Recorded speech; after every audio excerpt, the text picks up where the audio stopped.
31st নাইটে barbecue chicken হবে চুলাতেই। কি ভাবছেন এটি অসম্ভব? মোটেই নয়। বর্ষবরণ উপলক্ষে অনেকেই বাড়ির ছাদে কিংবা ঘরে পরিবারের সঙ্গে বারবিকিউ পার্টির কথা ভাবছেন, আর এই পার্টি বারবিকিউ চিকেন ছাড়া জমে ওঠেই না।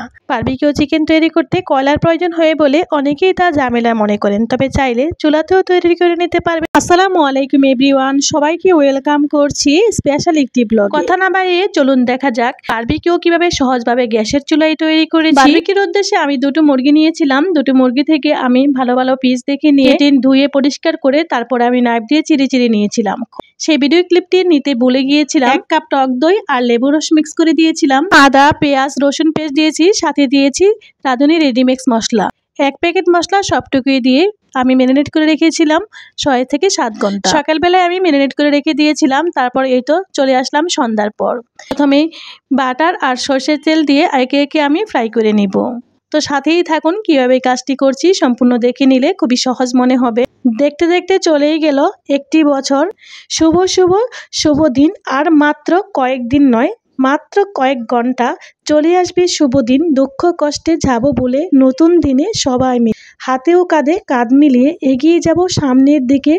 সবাইকে অগ্রিম নতুন বছরের শুভেচ্ছা ও অভিনন্দন। Happy new year 2025।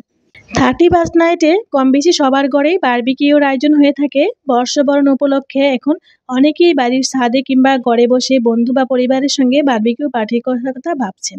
Barbecue chicken তৈরি করতে কয়লার প্রয়োজন হয় বলে অনেকেই তা ঝামেলার মনে করেন, তবে চাইলে চুলাতেও তৈরি করে নিতে পারবেন আমার মতো এইভাবে বারবিকিউ।